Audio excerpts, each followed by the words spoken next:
A graça, a paz e a misericórdia. Louvado seja o Senhor. E foi pedido para fazer uma introdução da Epístola aos Romanos, que os irmãos vão iniciar após um longo período de Atos, né? Graças ao Senhor por Atos. Agora Romanos. O Senhor os abençoe em tudo, nesse estudo dessa epístola. E diria já, antecipando, que é bem impossível fazer um resumo de Romanos, tá? Sem dúvida alguma vai faltar alguma coisa, então vai faltar alguma coisa, tá? Antes de prosseguir, vamos orar mais uma vez. Amado Senhor, nós te agradecemos, Senhor. Te agradecemos porque o Senhor nos separou de tudo aquilo que não era do Senhor. Nós somos libertados de um império das trevas e fomos conduzidos para o reino do Filho do seu amor. Obrigado, Senhor, porque de fato nós temos em Cristo Jesus verdadeira libertação. Nenhuma condenação há para os que estão em Cristo Jesus, porque a lei do Espírito da vida em Cristo Jesus te libertou da lei do pecado e da morte. Oh, que diremos à vista dessas coisas? Se Deus é por nós, quem será contra nós? Pois estou bem certo que nem as coisas do presente, nem as coisas do porvir, nada poderá nos separar do amor de Deus que está em Cristo Jesus. Te louvamos, Senhor, por tantos e tantos benefícios que o Senhor nos dá em Cristo Jesus. Nos ajuda a ver um pouco mais de clareza a nossa união com Ele, até que possamos cada vez mais parecer-nos com Ele, Senhor. Esse é o objetivo da nossa vida, Senhor. É para isso que nós corremos, é para isso que nós lutamos e para isso que nós trabalhamos, para nos parecer mais com o nosso amado Senhor. Oh, Senhor, nessa noite pedimos ainda ao Senhor que nos dê espírito de sabedoria, espírito de revelação, e que o Senhor abençoe os irmãos nessa nova jornada no livro de Romanos, em tudo, Senhor, para a glória do Teu nome, em nome de Jesus. Amém. Tá, amados, antes de tentar, como eu já falei, vai ser falho, vai faltar alguma coisa, tentar resumir uma epístola tão majestosa como é a epístola de Romanos, é de suprema importância. Antes de nós entrarmos no conteúdo em si, né, de Romanos, é importante nós sabermos quem foi o seu autor, quando ele escreveu, para quem ele escreveu e quem eram essas pessoas a quem ele escreveu. Bom, a Epístola aos Romanos não é mistério para ninguém, ela foi escrita pelo apóstolo Paulo. E o primeiro versículo, se os irmãos abrirem logo no capítulo 1, versículo 1, isso já está evidente. Quem escreveu Romanos? O apóstolo Paulo. Então, não há dúvida alguma. Mas quando foi que Paulo escreveu essa epístola de Romanos? Vamos responder isso voltando para o livro que os irmãos estão acostumados, o livro de Atos. Então, quando nós vamos para o capítulo 19 do livro de Atos, versículos 21 e 22, tá? Capítulo 19 de Atos, Paulo ele estava na cidade de Éfeso. Foi a cidade que Paulo mais ficou. Nós vimos nas viagens missionárias de Paulo, Paulo em Éfeso, ele já havia ficado ali há mais de 2 anos na cidade de Éfeso. E ali nesses versículos nós vemos que em seu espírito Paulo resolveu primeiramente ir às cidades onde haviam igrejas na Macedônia e na Acaia, 2 regiões ali da Grécia. E em segundo lugar, depois de passar por Macedônia e Acaia, Paulo decidiu ir para Jerusalém. E em terceiro lugar, Paulo decidiu que após sair de Jerusalém, ele iria visitar os irmãos na cidade que era a capital do Império Romano, que governava a época, Roma. Então vamos ver os versículos 21 e 22. Se os irmãos quiserem ler juntos, eu estou na Almeida Revista Atualizada. Cumpridas estas coisas, Paulo resolveu no seu espírito ir a Jerusalém, passando pela Macedônia e Acaia, considerando, depois de haver estado ali, importa-me ver também Roma. Tendo enviado a Macedônia 2 daqueles que lhe ministravam, Timóteo e Erasto, permaneceu algum tempo na Ásia. Então o versículo 21 nos mostra que o que Paulo decidiu em seu espírito. O versículo 22 nos mostra a ação prévia, preparatória de Paulo, que foi enviar na frente dele 2 irmãos que ministravam as igrejas. Quem eram esses irmãos? Timóteo e Erasto. Mas o mesmo Paulo, ele continuou na Ásia. Ele ficou lá, manda os irmãos na frente, ele continuou na Ásia, onde está a cidade de Éfeso. Segundo o capítulo 20 de Atos, versículo 31, o tempo total que Paulo ficou em Éfeso foi de aproximadamente 3 anos. E ele fala que ele lutou com feras ali. Foi tribulações que às vezes ele desesperou da própria vida, né?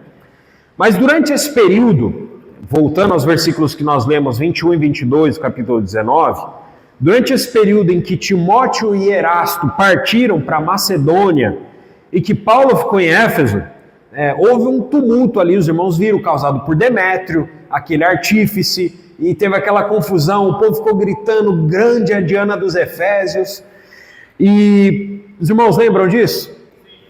Após esse tumulto, o que aconteceu no capítulo 20? Versículos 1 a 3, do capítulo 20. Cessado o tumulto, Paulo mandou chamar os discípulos e, tendo-os confortado, despediu-se e partiu para a Macedônia. Havendo atravessado aquelas terras, fortalecendo os discípulos com muitas exortações, dirigiu-se para a Grécia, onde se demorou 3 meses. Então esse texto é muito importante porque, segundo boa parte dos estudiosos, é justamente aqui, nesse período em que a Epístola aos Romanos foi escrita. Durante esse período, pouco antes da sua última viagem a Jerusalém, viagem de Paulo. E o próprio livro de Romanos nos dá elementos para nós crermos nisso. Se os irmãos quiserem abrir, Romanos capítulo 15, os versículos 23 a 26. Irmãos, vão ver que esse texto é um paralelo do texto que a gente acabou de ler. Romanos 15, 23 a 26. Agora, não tendo já campo de atividade nessas regiões e desejando há muito visitar-vos, pense em fazê-lo quando em viagem para a Espanha, pois espero que de passagem estarei convosco e que para lá seja por vós encaminhado, depois de haver primeiro desfrutado um pouco a vossa companhia. Mas agora estou de partida para Jerusalém, a serviço dos santos, porque aprouve a Macedônia e a Acaia levantar uma coleta em benefício dos pobres dentre os santos que vivem em Jerusalém. Então, Paulo não havia ainda até então visitado Roma. Ele não tinha visitado esses irmãos a quem ele estava escrevendo essa epístola. Ele escreveu com muito desejo de visitar esses irmãos. Nós vamos ver que ele já conhecia vários desses irmãos, mas o tempo que Paulo ficaria em Roma seria de passagem. Porque o objetivo final de Paulo, da viagem de Paulo, não era Roma, mas era a Espanha. Então, irmãos, falando sobre a Espanha, nos dias de Paulo, aqui, havia uma província romana, dentro do Império Romano, com o nome Hispânia, que é a Espanha, de onde derivou o nome atual, Espanha. Essa província romana, naqueles dias de Paulo, incluía não apenas o território que hoje nós conhecemos como a Espanha, mas incluía também boa parte do sul da França, o país de Andorra, a Catalunha, o País Basco, e Portugal também. Então toda a Península Ibérica era conhecida naqueles dias como a Espanha. Então, irmãos, Paulo talvez chegasse em terras lusitanas ali, da onde vieram, né, da onde nós, no Brasil, saímos. E o objetivo de Paulo era chegar lá, pregar o evangelho ali até onde era o mais confim da terra, o mais extremo da terra, para pregar o evangelho lá. Paulo era alguém incansável no seu desejo de salvar as almas, de levar as pessoas a conhecerem o Senhor. O versículo 25, que nós lemos agora, nos mostra para onde Paulo estava indo naquele momento, Jerusalém. É um paralelo do texto de Atos que nós vimos. E o versículo 26 nos fala justamente do motivo da visita a Jerusalém. Qual era o motivo da visita a Jerusalém? Entregar uma coleta de dinheiro que foi recolhida nas igrejas da Macedônia e da Acaia, na Grécia. Os capítulos 20 e 21 de Atos nos mostram, e os irmãos viram isso, só recapitulando tudo isso, que de todas as maneiras os irmãos tentaram impedir a ida de Paulo para Jerusalém. Pegaram um cinto, olha, você vai ser preso, Paulo. Irmãos choraram e acompanharam ele para tudo quanto é lugar. Paulo, não vai para Jerusalém, você vai ser preso. Mas Paulo estava disposto a dar a vida dele pelo Senhor. E era propósito do Senhor isso, de certa forma também, porque no chamamento de Paulo, quando nós olhamos Atos 9 e o próprio testemunho de Paulo, o Senhor fala que quando Paulo foi em caminho de Damasco, né, aquela luz mais brilhante que o sol brilhou sobre ele, o Senhor falou, né, para Ananias depois, e Ananias falou para Paulo, bem importa o que ele vai sofrer pelo meu nome, ele vai dar meu testemunho perante gentios, perante reis. E foi assim que aconteceu com Paulo. Era desígnio de Deus que Paulo fosse para Jerusalém. Não foi uma teimosia de Paulo. Não foi. O Senhor apareceu para Paulo, Atos 23, 11, os irmãos já viram, mas Atos 23, 11, dizendo, isso corrobora conosco hoje, coragem. Irmãos, imagina, o Senhor aparecer para você. Paulo estava sendo preso, foi perseguido pelos judeus ali, coragem. Pois do mesmo modo, porque deste testemunho a meu respeito em Jerusalém, aqui ele já tinha testemunhado, assim importa que também o faças em Roma. Então não só Jerusalém, mas também Roma. Era desígnio do Senhor que Paulo fosse a Roma, testemunhar do Senhor. Só que nós, por vezes, temos ideias de que o testemunho é nós estarmos em plena liberdade. Mas como Paulo testemunha em Jerusalém? Preso. 2 anos preso. Foi essa maneira que Paulo testemunhou. Irmãos, o Senhor chancelou não apenas o testemunho de Paulo em Jerusalém, mas também que o mesmo seria feito em Roma. Sabemos as circunstâncias que Paulo ficou em Jerusalém. Paulo não deu chilique lá em Jerusalém enquanto ele estava preso dizendo, as igrejas precisam de mim, Senhor, as igrejas precisam de mim, eu prego o evangelho, por que o Senhor permitiu a minha prisão? Paulo não se escandalizou com o Senhor. Paulo tinha consciência que a obra de Deus é de Deus e não dele. E que depende exclusivamente de Deus, independentemente dos canais, dos vasos que Deus utiliza. Então Paulo, durante esse período longo de prisão, ele testemunhou perante o governador Félix, depois Festo e por fim o rei Agripa.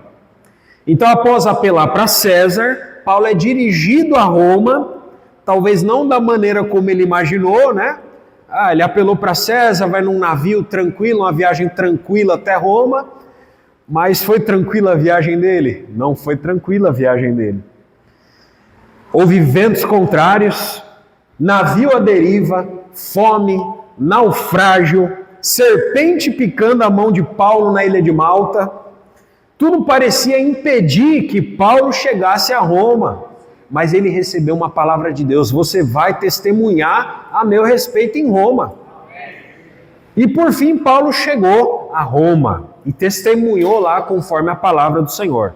E os dois últimos versículos do livro de Atos, capítulo 28, nos dizem, Paulo nos dizem o seguinte, versículo 30 e 31, Atos 28. Por 2 anos permaneceu Paulo na sua própria casa, que alugara, onde recebia todos os que procuravam, pregando o reino de Deus e com toda a intrepidez, sem impedimento algum, ensinava as coisas referentes ao Senhor Jesus Cristo.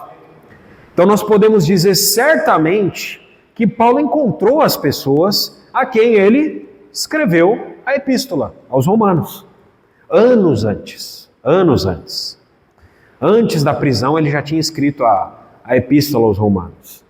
Mas falando sobre essas pessoas, quem são essas pessoas da igreja em Roma? Quem são? Quem eram os irmãos a quem Paulo escreveu e muito queria visitá-los? Então vamos para Romanos capítulo 16, capítulo muito importante. Romanos 16, versículos 3 a 15. Vamos ver todos esses versículos. Romanos 16, 3 a 15. Saudai Priscila e Áquila, meus cooperadores em Cristo Jesus, os quais pela minha vida arriscaram a sua própria cabeça. E isto lhes agradeço, não somente eu, mas também todas as igrejas dos gentios. Saudai igualmente a igreja que se reúne na casa deles. Saudai meu querido Epêneto, primícias da Ásia para Cristo. A gente vai fazer algumas pausas, mas vamos continuar esses versículos daqui a pouco. Até o versículo 5, esses 3 versículos que nós vemos, nós temos personagens conhecidos do livro de Atos, não é verdade? Priscila e Áquila aparecem no capítulo 18 do livro de Atos.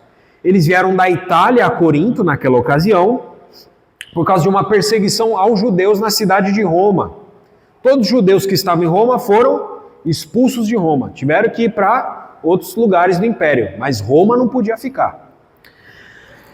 Então eles encontraram Paulo justamente ali na cidade de Corinto.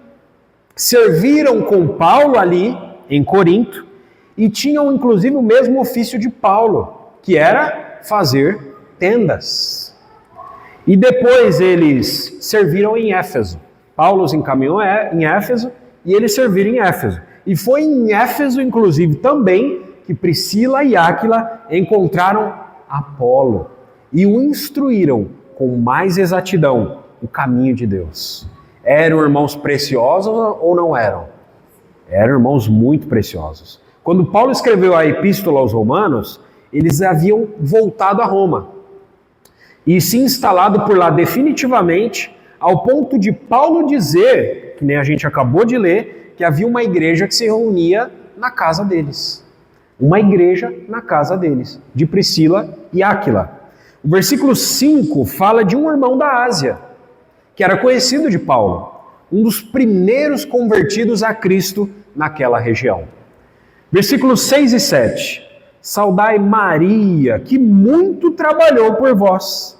Saudai Andrônico e Júnias, meus parentes e companheiros de prisão, os quais são notáveis entre os apóstolos e estavam em Cristo antes de mim. Irmãos, nós não sabemos quem é essa Maria do versículo 6. Se fosse a mãe do Senhor, muito possivelmente haveria alguma coisa específica aqui. Mas veja, o versículo 7 agora, algumas coisas interessantes. Andrônico e Júnias eram parentes de Paulo e companheiros de prisão de Paulo. Mas não só isso. Veja, irmãos, a continuação do versículo. Esses dois eram notáveis entre os apóstolos, destacando a importância desses irmãos, o quanto eram conhecidos nas igrejas, e Paulo ainda diz que eles haviam se convertido a Cristo antes dele. Irmãos que haviam crido no Senhor antes de Paulo. Versículo 8, 9 e 10. Saudai Ampliato, meu dileto amigo no Senhor. Saudai Urbano, que é nosso cooperador em Cristo, e também meu amado Estaques. Saudai Apeles, aprovado em Cristo. Saudai os da casa de Aristóbulo, Os nomes são até engraçados, né? Para a nossa cultura, são nomes estranhos a nós, né? Alguns.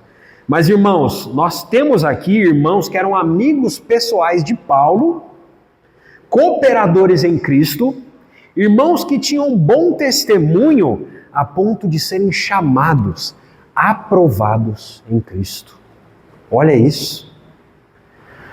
Quem não gostaria de ser chamado assim, aprovado em Cristo? Irmãos, imagina um irmão que vai numa outra determinada cidade e comenta de você, fulano, aprovado em Cristo. Irmãos, que peso tem essa declaração? Tem a casa de fulano, a casa de ciclano, mais parentes de Paulo vão aparecer nos versículos seguintes. Vamos agora até o versículo 15. Saudai meu parente Herodião, saudai-os da casa de Narciso, que estão no Senhor. Saudai Trifena e Trifosa, as quais trabalharam no Senhor. Saudai a estimada Pérside, que também muito trabalhou no Senhor. Saudai Rufo, eleito no Senhor, e igualmente a sua mãe, que também tem sido mãe para mim. Saudai Asíncrito, Flegonte, Hermes, Patrobras, Hermas e os irmãos que se reúnem com eles. Saudai Filólogo, Júlia, Nereu e sua irmã Olimpas e todos os santos que se reúnem com eles. Irmãos, nos salta aqui a atenção ao ler todos esses nomes, mas não apenas os nomes, o que Paulo descreve a respeito de cada um. A qualidade dos irmãos em Roma. Não era uma igreja gigante, 600, 1000. Existem aqui 28 nomes mencionados explicitamente. 28 nomes de pessoas. Mas o que salta aqui, irmãos, é a qualidade desses irmãos. Não eram quaisquer irmãos, eram irmãos de extrema qualidade espiritual. Fora outros irmãos que estão implícitos aqui, que aumenta o número desses 28, que se reúnem com eles, né? Possivelmente até irmãos que Paulo não conhecia. Mas, irmãos, veja o público para quem Paulo escreveu. A Epístola aos Romanos não foi escrita para um público leigo, para um público iniciante, neófitos, não eram. Não eram irmãos sem tempo de caminhada com o Senhor. Eram irmãos que trabalharam no Senhor. Eram irmãos que se congregavam, amigos de Paulo, cooperadores de Paulo, aprovados em Cristo, pessoas notáveis entre os apóstolos. Esse era o público que Paulo escreveu a Epístola aos Romanos. Dentre os 28 nomes dos irmãos, para quem está anotando essa informação importante, 15 desses 28 nomes têm origem grega, mostrando a predominância da igreja de pessoas de cultura helenista. 7 nomes aqui têm origem latina, então possivelmente eram romanos mesmo. E 6 nomes têm origem judaica, mostrando que haviam judeus lá na igreja em Roma que congregavam com os irmãos. Mas, irmãos, aí nos salta os olhos, né? O que escrever para esses grandes irmãos na fé? O que escrever para irmãos com esse gabarito? Uma coisa: união com Cristo. O que você escreve para irmãos desse gabarito? União com Cristo. Se nós fôssemos resumir todo o conteúdo de Romanos, toda a epístola ela fala do que nós éramos outrora, no passado. O que nós éramos outrora? Unidos ao pecado. Todos nós. Unidos a Adão. Unidos à morte. Isso é o que nós éramos outrora. Como nós cantamos, sem esperança numa prisão. Era esse o destino nosso. Presos ao pecado, para sempre, por toda a eternidade e merecendo uma merecida punição por toda a eternidade. Lago de fogo para todos. Esse era o nosso destino. E é isso que Romanos fala. Ao que nós estávamos unidos outrora, Mas então veio Cristo. Cristo, nosso libertador, ele nos libertou do pecado, mas não para nós ficarmos sozinhos. Estou liberto do pecado, do Adão, agora eu tenho vida eterna, vou viver do jeito que eu quiser. Não foi para isso que Cristo nos libertou. Não para ficarmos sozinhos, mas unidos a Ele. Veja a profundidade disso, irmãos.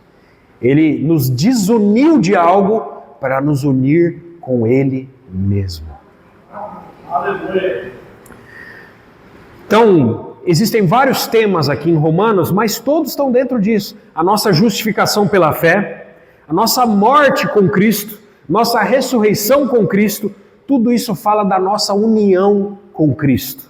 Todos os pontos em Romanos vão nos levar a ver de onde o Senhor nos tirou e onde Ele nos colocou, em Cristo. Em Cristo. Irmão, essa palavra aparece diversas e diversas vezes em Romanos. Em Cristo. Em Cristo. Esses versículos que nós lemos, o capítulo 16, nos respondem à última questão também, né? A gente falou quem foi que escreveu, quando ele escreveu, para quem ele escreveu e como esses irmãos congregavam. Também está respondido no capítulo 16. Os dois últimos versículos que nós lemos, o 14 e 15, nos deixam claros que em Roma, a igreja naquela cidade não se reunia em apenas um lugar. A igreja em Roma era composta por várias assembleias locais, independentes, que se reuniam em residências particulares. Nós vimos no versículo 5 que havia uma igreja na casa de Priscila e Áquila. O versículo 14 fala especificamente de outro grupo de irmãos, e o versículo 15 também. Há irmãos estudiosos que chegaram inclusive a ver 5 igrejas ali, 5 assembleias de irmãos na igreja em Roma. 5 grupos de irmãos. Isso tudo nos mostra, irmãos, que a unidade da igreja, ela é espiritual. A unidade da igreja é espiritual. E ela não depende de uma organização centralizada, centralizadora, de templos criados por mãos humanas, pois Deus não pode ser contido.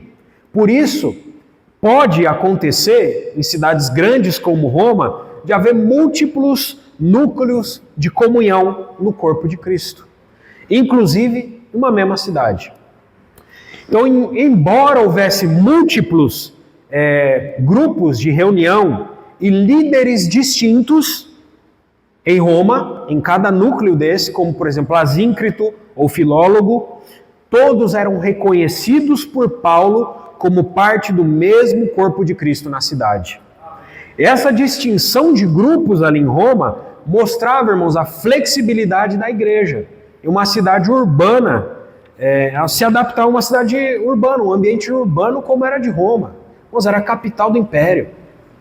Ainda que geograficamente separados, havia unidade na diversidade. A igreja está numa mesma cidade, mas às vezes em bairros diferentes. Às vezes há dificuldades logísticas, irmãos, de um lugar para outro, que impedem dos irmãos estarem juntos no mesmo lugar, dentro de uma mesma cidade. As grandes cidades sofrem muito com isso. Eu, por exemplo, congrego em Campinas, os irmãos sabem disso. Tem irmão que eu saio de Sumaré para ir para Campinas, eu gasto 30 minutos. Tem irmão que mora dentro de Campinas e demora mais tempo do que eu que moro na outra cidade, para congregar no mesmo lugar. Então, existem dificuldades logísticas e obrigar os irmãos, por vezes, a estar sempre juntos em um mesmo lugar, às vezes não é sensatez, mas às vezes um peso desnecessário colocado nas costas dos irmãos e às vezes até autoritarismo, né? A gente vê isso muito em muitos grupos por aí. Às vezes, irmãos, existem questões de etnias. Nós falamos em Roma, pelo menos 3 grupos diferentes, os latinos, os helenistas e os judeus. Etnias, às vezes questão de língua. Questão de língua dificulta, por vezes. Questões sociais, questões culturais específicas, como vemos, nomes judeus ali. Irmãos, a cultura judaica é muito forte. A cultura judaica sobreviveu até hoje e nunca foi incorporada por outra cultura. Então, mas ainda assim, irmãos, apesar de haver essas questões puramente humanas, os irmãos da mesma cidade mantinham a unidade ali em Roma. O Espírito Santo, através de Paulo, valida todos eles. Todos eles. Então, irmãos, agora que nós já conhecemos quem escreveu a epístola, quando escreveu, para quem escreveu, como eles se congregavam, agora vamos por fim falar do conteúdo da epístola aos Romanos. Irmãos, um grande tesouro de Deus está sendo aberto aqui entre vocês e será continuo aberto aqui entre vocês todas as vezes que vocês forem estudar esse livro. É um grande tesouro que o Senhor Jesus, o Espírito Santo, deixou para a sua igreja. A Epístola aos Romanos. Irmãos, essa epístola é de grande importância. De grande importância. E por quê? Porque nela, na Epístola aos Romanos, nós conseguimos encontrar os alicerces do cristianismo. Os alicerces. Aquilo que está na base do cristianismo. Ou boa parte desses fundamentos da fé. Irmãos, eu queria citar algumas palavras notáveis que vão estar constantemente no vocabulário da Epístola aos Romanos aqui. Para quem está anotando e para quem for ler, os irmãos vão perceber constantemente essas palavras sendo repetidas em Romanos, né? Eu já falei uma, que é em Cristo. Mas a palavra lei aparece 75 vezes. Lei. A palavra pecado ou pecados aparece 60 vezes. A palavra justiça ou justo, justificar, aparece 55 vezes em Romanos. A palavra fé aparece 40 vezes. A palavra graça aparece 25 vezes. A palavra espírito aparece 20 vezes. E a palavra morte também aparece 20 vezes. Então, irmãos, essas são algumas palavras notáveis. Mas, indo além, nós poderíamos dividir a Epístola aos Romanos em 4 partes. 4 partes que são como uma progressão nesse livro. A primeira parte é o Evangelho sendo pregado para incrédulos. Se alguém tem dúvida como pregar o Evangelho para quem não creu no Senhor, o capítulo 1 até o capítulo 3, versículo 20, está muito claro ali. É uma seção que mostra o Evangelho sendo pregado para incrédulos. Os temas principais ali são pecado, a culpa do ser humano e o juízo de Deus sobre os pecadores. Todos serão julgados porque todos são culpados. Os homens são indesculpáveis perante o Senhor. Essa é a primeira parte. A segunda parte vai do capítulo 3, versículo 20 em diante, até o final do capítulo 8. Até o final do capítulo 8. Então, irmãos, é bom os irmãos terem essas divisões na cabeça, porque para não haver confusões. Às vezes nós estamos lendo determinado capítulo e, mas como isso não consigo entender direito isso. É porque ali, que nem a gente fala, a primeira parte é o Evangelho sendo pregado para incrédulos. É a salvação inicial de Deus, as boas novas de Deus sendo pregado. Já a segunda parte, já não é o Evangelho sendo pregado para incrédulos. A segunda parte ela é totalmente destinada a crentes. É só para crente. Capítulo 3, versículo 20, até o final do capítulo 8. Nesses capítulos ali, nós vamos ver o remédio de Deus para o pecado, o perdão de Deus, a nossa nova posição em Cristo e o que nós adquirimos sendo unidos com o Senhor. Fomos unidos com Ele na sua morte, unidos com Ele na sua ressurreição, unidos com Ele em tudo, irmãos. Em tudo. Em tudo nós somos mais do que vencedores, por meio daquele que nos amou. Irmãos, tem versículos aqui maravilhosos. São versículos incríveis. E a terceira parte é como se fosse um parênteses na epístola. Estava falando até então algo para os crentes. A terceira parte ela não é para crentes. A terceira parte ela vai do capítulo 9 ao capítulo 11.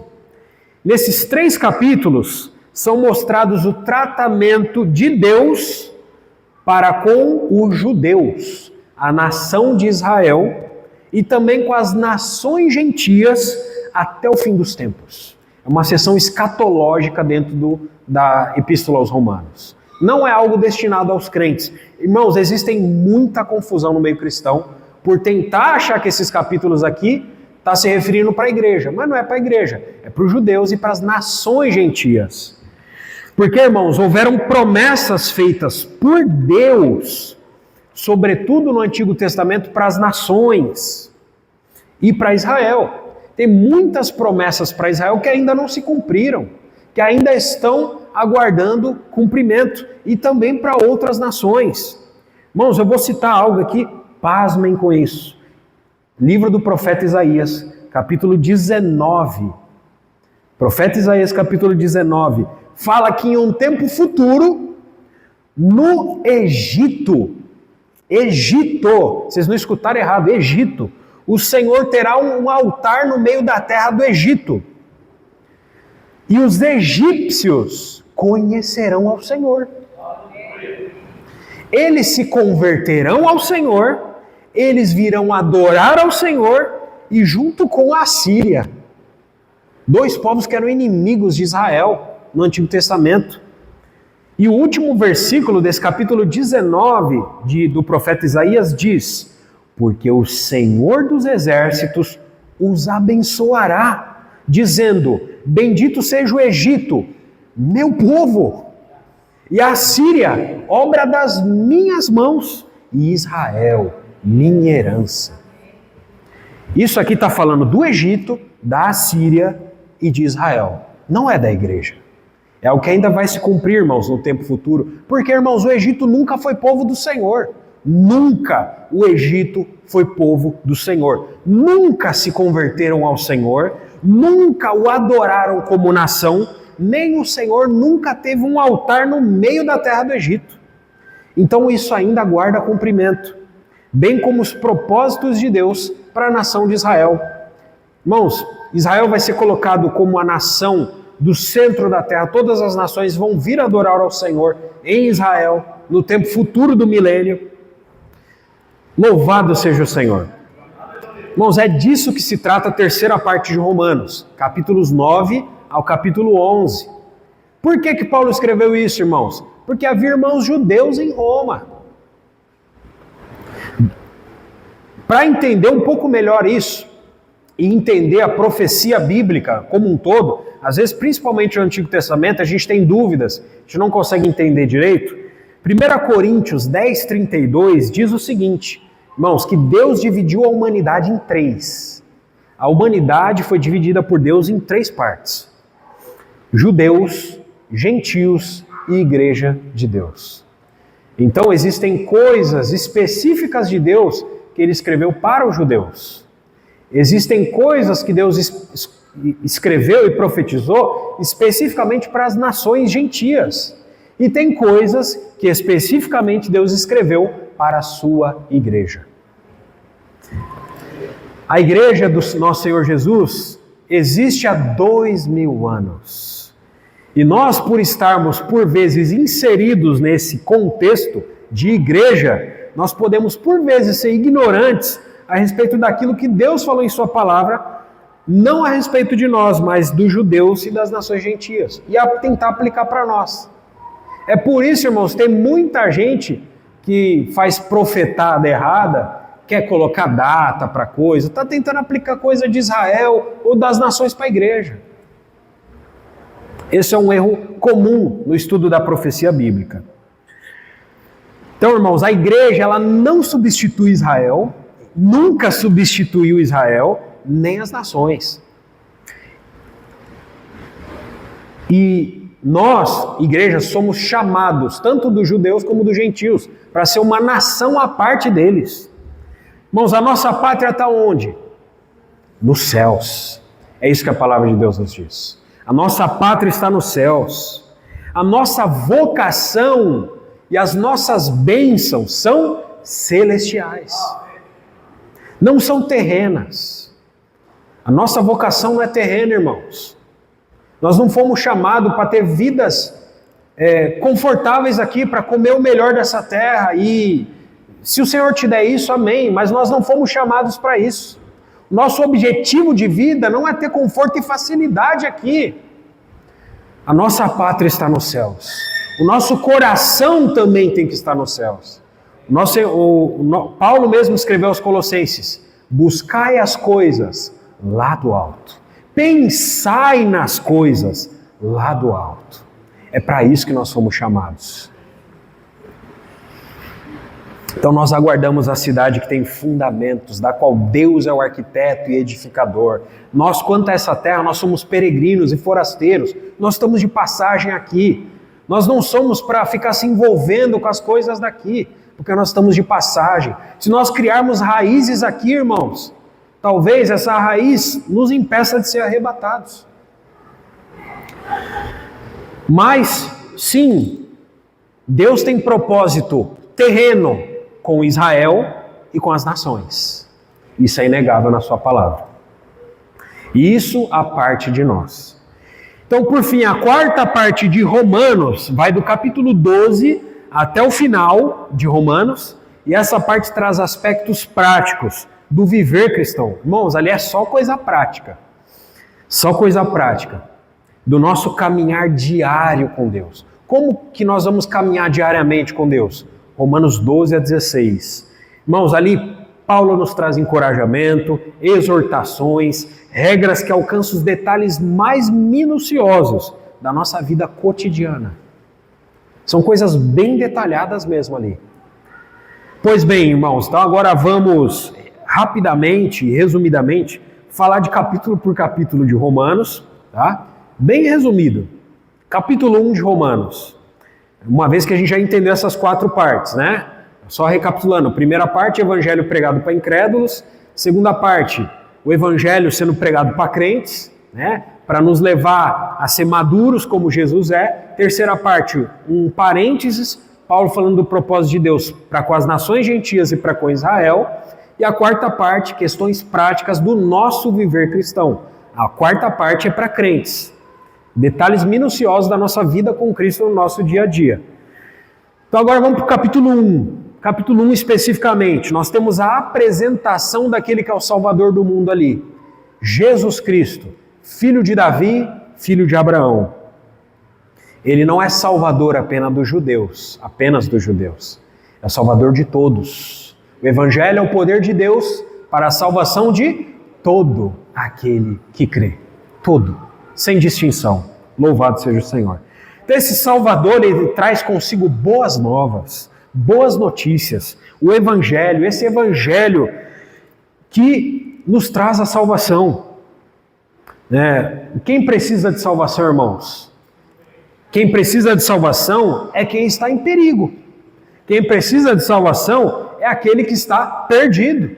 Quem precisa de salvação é quem não pode resolver seu problema por conta própria. Esse precisa de salvação. Mais do que isso, de um Salvador. Essa é a situação da humanidade inteira exposta no capítulo 1. Todos são culpados diante de Deus. Não há um sequer que não tenha culpa diante de Deus. É isso que o capítulo 1 de Romanos fala. O capítulo 2 se fala bastante, dando detalhes ali dos pecados dos seres humanos. E a rejeição da bondade de Deus. Os seres humanos rejeitaram a bondade de Deus e é ela que nos conduz ao arrependimento. Mas os seres humanos rejeitaram a bondade de Deus. Rejeitaram o Salvador deles e o crucificaram no madeiro.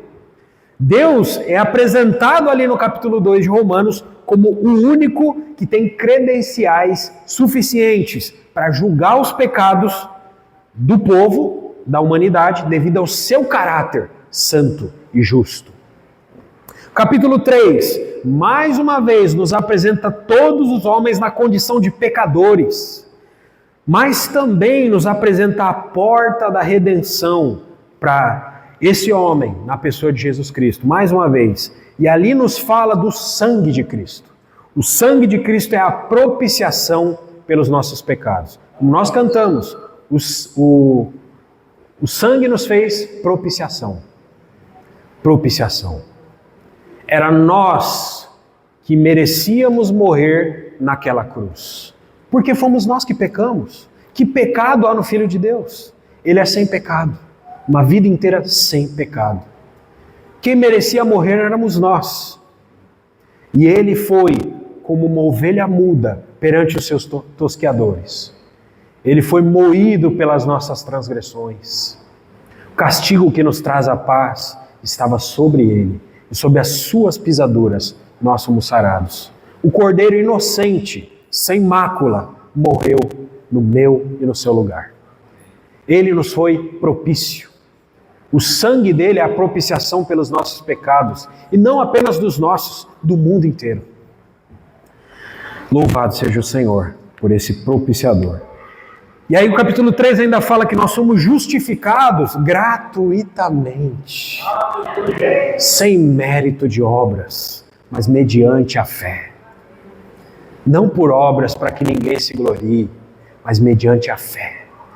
Justificados gratuitamente por sua graça. Capítulo 4 vai nos trazer um exemplo de alguém que foi justificado pela sua fé muito tempo antes que existisse a lei de Moisés. O nome dessa pessoa é Abraão, o pai da fé. O capítulo 4 também vai nos trazer o exemplo de outro personagem. Esse sim vivia sob a lei, mas ainda assim fala de justificação pela fé, iniquidades perdoadas, pecados cobertos. O nome dele é Davi. Esse pecou, nós sabemos, os pecados dele são notórios. Mas irmãos, que arrependimento esse homem de Deus teve. Que arrependimento.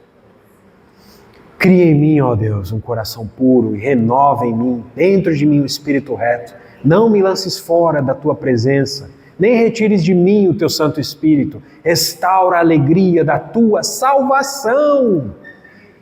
Salvação nos tempos da lei, pela fé. Pela fé, Davi foi perdoado pelo Senhor. O profeta Natan falou: o Senhor te perdoou o seu pecado. Então também temos Davi. Então isso nos mostra, irmão, que a fé já existia muito tempo antes da lei. E a fé continuou existindo e ainda durante a era da lei. A lei ela não veio para substituir a fé, de maneira alguma.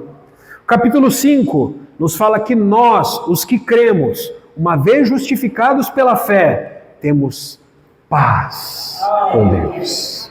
Nós cantamos, temos paz com Deus. Porque, irmãos, o nosso destino era tenebroso. Nós estávamos condenados a uma vida, a sermos atormentados por toda a eternidade. Nós merecíamos ser atormentados por toda a eternidade. Mas hoje nós temos paz. Paz com Deus. E o Senhor nos colocou em uma posição inteiramente nova. Antes nós estávamos em Adão. Capítulo 5 vai trazer essa analogia. Ou em Adão ou em Cristo. Antes nós estávamos em Adão. E por estarmos em Adão, nós herdamos. O que Adão nos deu de herança, irmãos? Pecado. E com o pecado, a morte. A morte passou a todos os homens, porque todos pecaram. O que alguém precisa fazer para se tornar um pecador? Basta nascer. Porque nós herdamos de Adão. Então não é a partir do momento que eu pequei, não, basta você nascer. Você já herdou o pecado nos seus membros.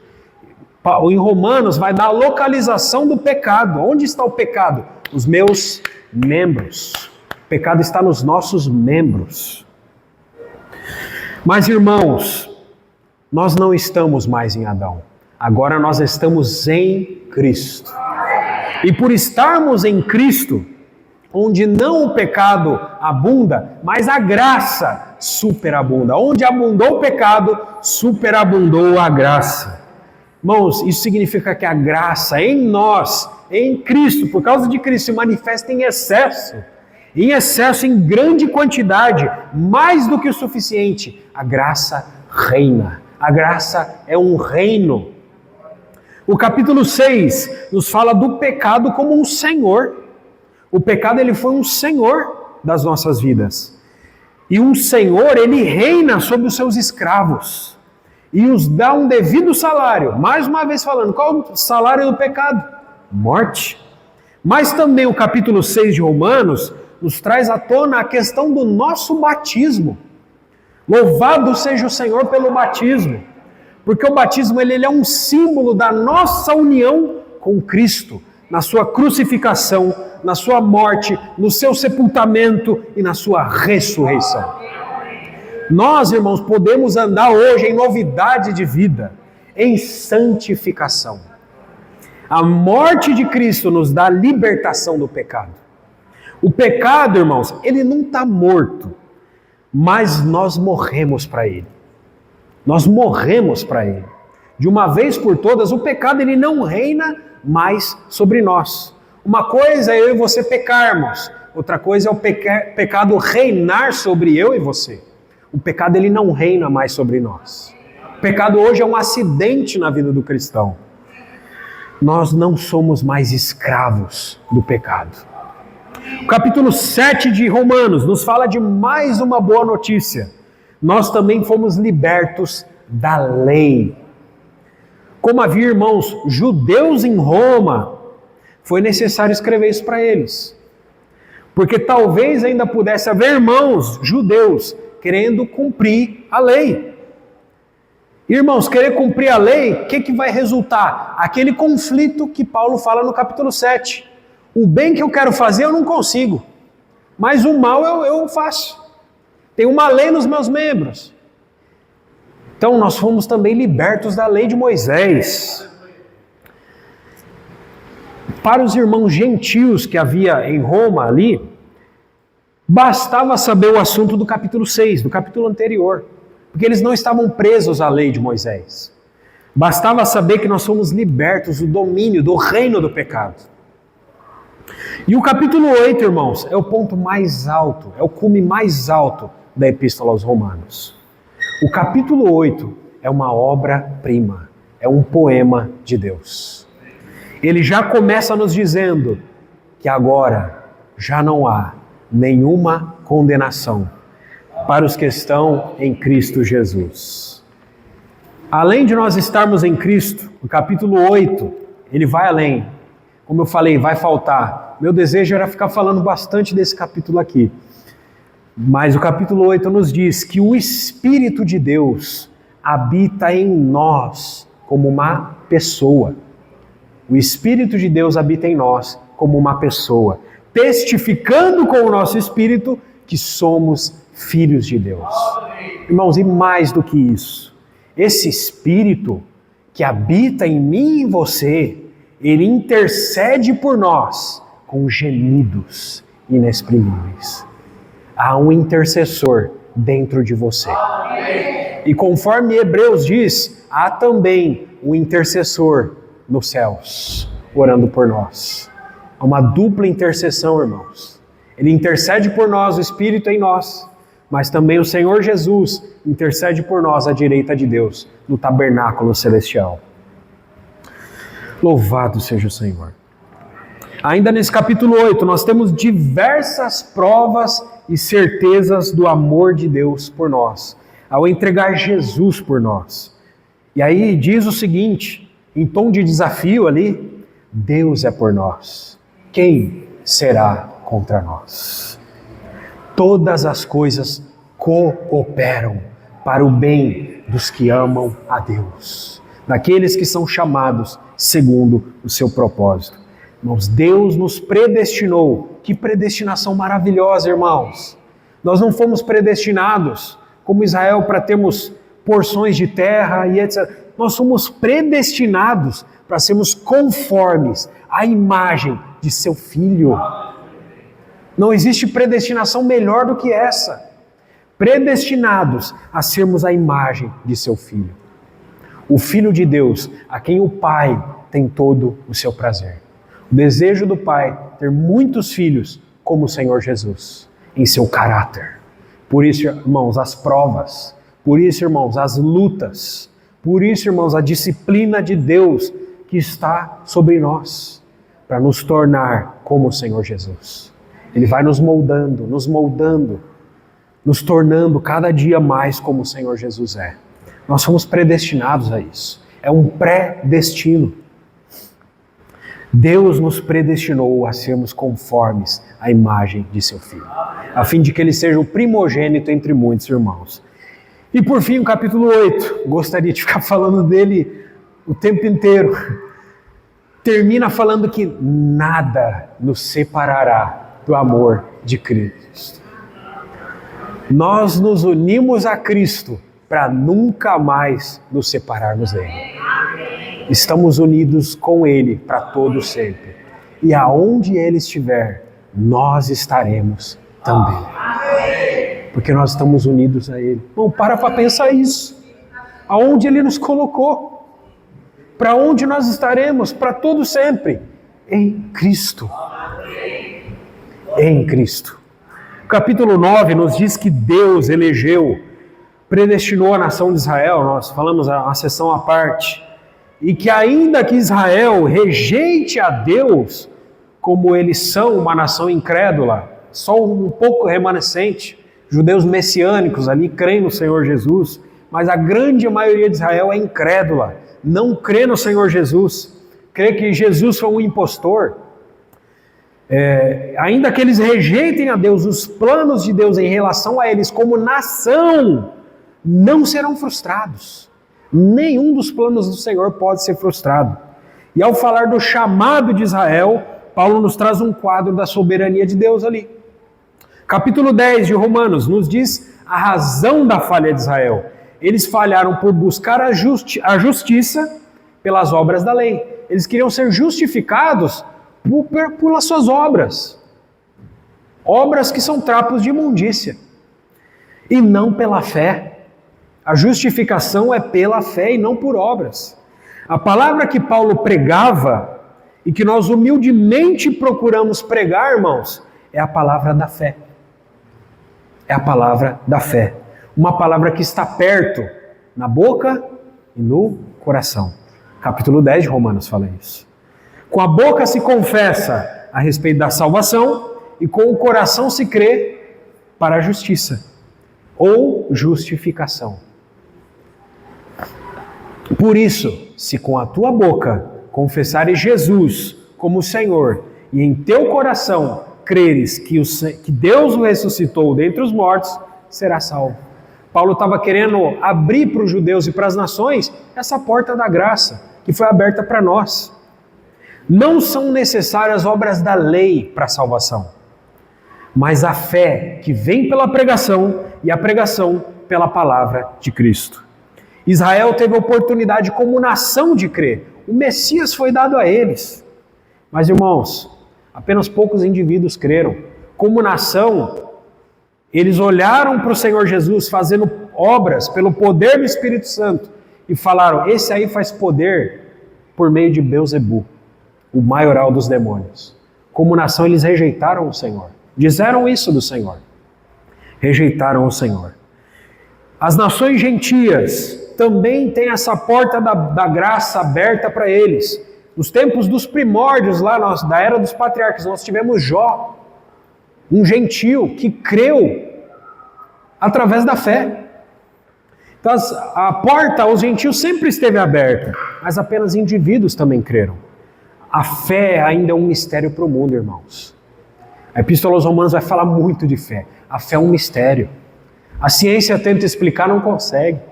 A fé, ela vai além da razão. Ela expande a razão. O capítulo 11 de Romanos nos mostra a fidelidade de Deus. Pois apesar da desobediência de Israel, Deus é fiel à sua palavra. Nenhuma promessa falhou. Nenhum i ou tio vai deixar de ser cumprido. O Senhor vai cumprir todas as suas promessas. Deus é fiel à sua palavra e em um futuro próximo, todo Israel será salvo. Capítulo 11 fala, todo Israel será salvo. Hoje o quadro é de incredulidade, mas a palavra de Deus diz, todo Israel será salvo. Nós vamos crer no que, irmãos? No que os nossos olhos veem ou no que a palavra de Deus diz? A palavra de Deus diz que todo Israel será salvo. Aleluia. Eles serão salvos. Isso na vinda do Senhor. Capítulo 12 de Romanos, aí volta a falar com os crentes em Jesus. Mais especificamente, é a seção prática da Epístola aos Romanos. Irmãos, ali, logo no primeiro versículo do capítulo 12 de Romanos, existe uma convocação. Nós somos convocados a apresentar os nossos corpos a Deus como sacrifício vivo, santo e agradável. À medida que nós trazemos em nossos corpos o morrer de Jesus, que a cruz é aplicada em nós, como nós cantamos no último cântico, é que a vida de Jesus se manifesta em nosso corpo mortal. Somos convocados também ali a não se conformar com esse século. Irmãos, mas tem tantas igrejas se amoldando esse mundo, tentando adaptar Jesus ao mundo de hoje, ao espírito da época.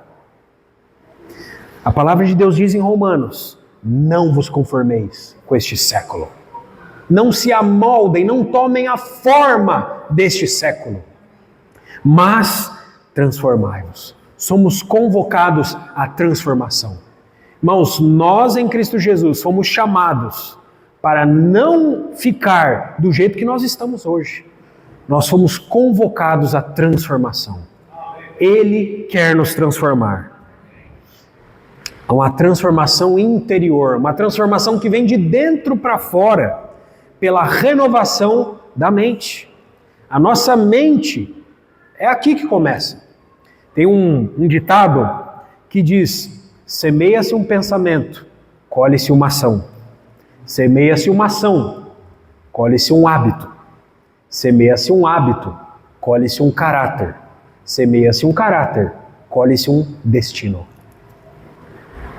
A renovação da mente. Com quem nós ocupamos a nossa mente? Que pensamentos nos rondam? Quais são os assuntos que nós falamos com a nossa boca? Sobre o que nós falamos no nosso dia a dia? O que está nos nossos lábios no nosso dia a dia? Irmãos, é isso. A nossa transformação depende disso. Daquilo que nós pensamos. O que você pensa é o que você vai falar. É o que está nutrido, é o que você está alimentado. A vida cristã é uma vida que precisa de alimentação.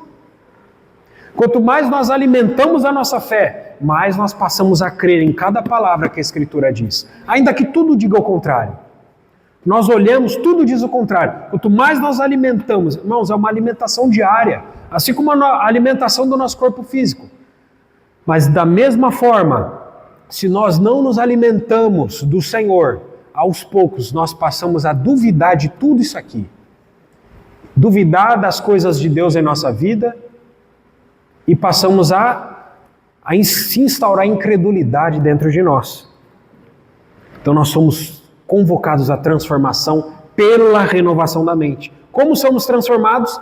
Pela renovação da mente. É ler a Bíblia, é oração, é louvor, é escutar pregação, é isso que precisa ocupar o nosso pensar. Irmãos, também no capítulo 12 nós somos convocados a servir uns aos outros, pois somos um corpo com diferentes dons. Capítulo 12 vai falar isso. Nós também somos convocados às virtudes morais cristãs. Essas virtudes morais cristãs estão desde o versículo 9 até o versículo 21 do capítulo 12. Alguns exemplos dessas virtudes morais cristãs que são decorrentes da transformação interior por exemplo, a hospitalidade. Eu vou hospedar os irmãos. Detestar o mal. O mal precisa ser detestado, não tolerado. Abençoar os que vos perseguem. É difícil, mas são virtudes morais cristãs que nós estamos sendo convocados em Romanos. Não se vingar. Às vezes dá vontade de se vingar, mas a palavra de Deus diz: não se vingue. Minha vingança, eu retribuirei, diz o Senhor. O Senhor faz questão de tomar vingança para ele. Não se vingue. Se alguém nos fizer mal, não retornar com mal, mas com bem. Se possível, ter paz com todos os homens. Há muitos crentes, irmãos, que não se atentam para nenhuma dessas virtudes. Nenhuma.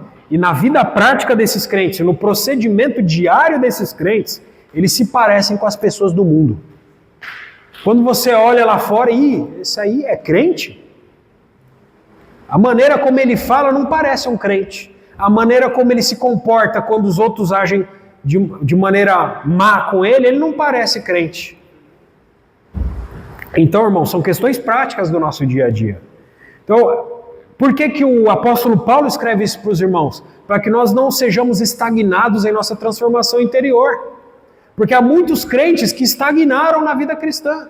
E outros, pior até, retrocederam. Regrediram.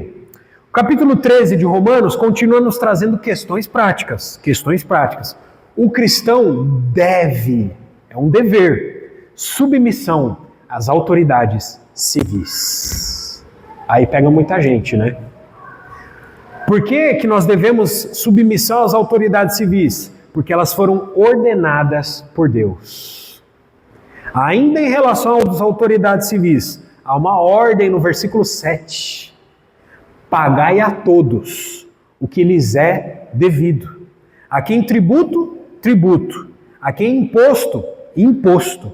A quem respeito, respeito. A quem honra, honra.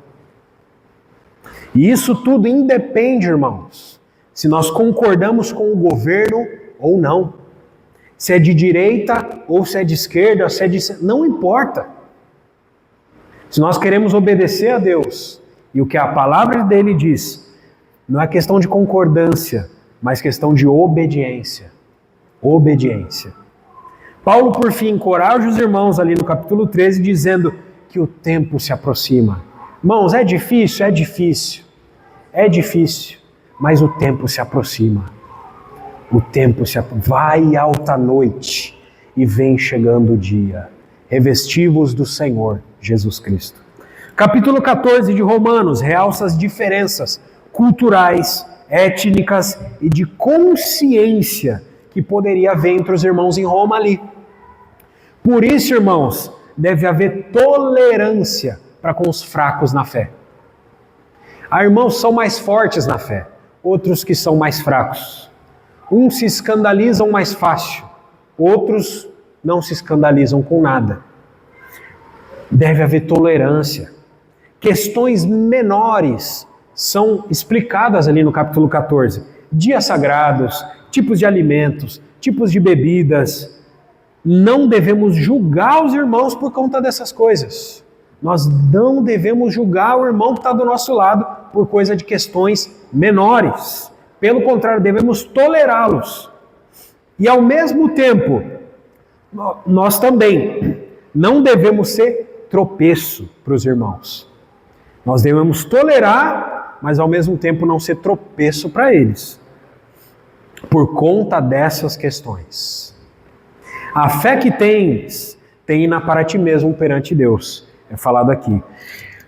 Qual que é o limite da nossa liberdade, irmãos? Para a liberdade foi que Cristo nos libertou. Nós temos liberdade. Mas o limite da nossa liberdade é o amor. Você ama seu irmão? Então a sua liberdade vai se restringir ao amor que você tem para ele. Se você sabe que teu irmão se escandaliza com determinada coisa, você não vai fazer perto dele, né? Capítulo 15 de Romanos nos mostra que os irmãos fortes devem suportar a debilidade dos irmãos mais fracos. Sempre vai haver irmãos mais fracos na igreja. Sempre. Irmãos mais fracos sempre vão haver. E sempre vão haver irmãos mais fortes. O que os fortes têm que fazer? Suportar a debilidade dos mais fracos. E não ficar querendo se agradar a si mesmo. Muitas vezes o nosso desejo é ficar se agradando a si mesmo. Por exemplo, às vezes eu tenho uma afinidade com um determinado irmão. E aí, no meio dos irmãos, eu só vou querer conversar com ele, por conta da minha afinidade. Nós não fomos chamados, irmãos, a gostarmos uns dos outros. Nós somos chamados a amar-nos uns aos outros.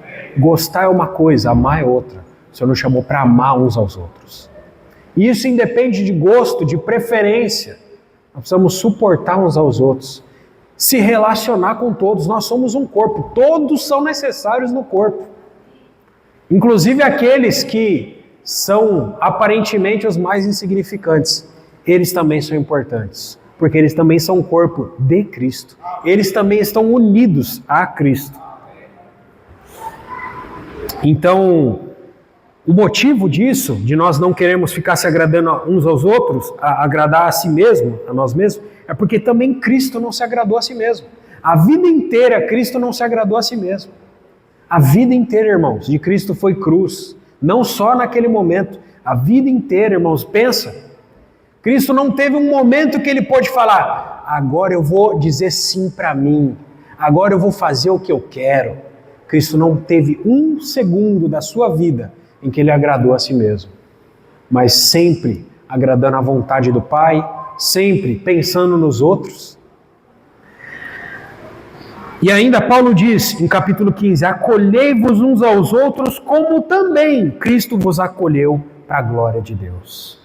Paulo reafirma ainda nesse capítulo a unidade em Cristo, entre judeus e gentios, em um só corpo. Paulo também descreve o seu ministério apostólico aos gentios. E por fim, Paulo expressa seus planos missionários futuros, que a gente leu do desejo dele de ir para a Espanha, né? E por fim, o capítulo 16 de Romanos mostra o encerramento da epístola com as saudações pessoais. Irmãos, a igreja é um ambiente de saudações pessoais. Paulo ali destaca o papel ativo de homens e mulheres na obra do Evangelho. Paulo ainda adverte os irmãos a notar, se afastar daqueles que promovem divisões e escândalos em desacordo com a doutrina. Doutrina de suma importância. Porque tem pessoas que não andam de acordo com a doutrina. Tem 16 capítulos ali. Tem pessoas que poderiam talvez não querer andar de acordo com a doutrina. Paulo falou, nota esses, se afasta desses. Esses vocês podem se afastar. Porque eles estão promovendo divisões e escândalos. E irmãos, Paulo encerra essa epístola adorando ao Senhor pela revelação do Evangelho. Louvado seja o Senhor. Irmãos, como eu falei, falta muita coisa, mas como a palavra de Deus é nosso alimento, né? Isso foi apenas uma degustação de Romanos, né? Um aperitivo, uma entrada. Agora o prato principal mesmo vai vir a partir de semana que vem para os irmãos. Os irmãos vão poder saborear cada detalhe de cada versículo. Louvado seja o Senhor. Vamos ter mais um tempo de oração. Senhor, muito obrigado, Senhor, pelas sagradas escrituras que o Senhor nos deu para nossa instrução, para nossa correção, para nossa educação na justiça. Obrigado, Senhor, por nos unir a Cristo para sempre. Nós seremos teus por toda a eternidade e o Senhor sempre será nosso. Intensifique essa união, Senhor, dia a dia, Senhor. O dia a dia nos ajuda a se alimentar do Senhor. Nos ajuda, Senhor, a conhecer mais aspectos dessa união. Livra-nos das mentiras de Satanás. Livra-nos das mentiras que Satanás nos diz, de que nós ainda estamos presos a ele, ou ao pecado, ou à morte de alguma forma. Nós estamos unidos ao Senhor. Nós estamos totalmente desapegados, desunidos ao império das trevas. Nós somos do Senhor. Quer pois vivamos ou morramos, somos do Senhor. Louvado seja o teu nome, Senhor. Amém.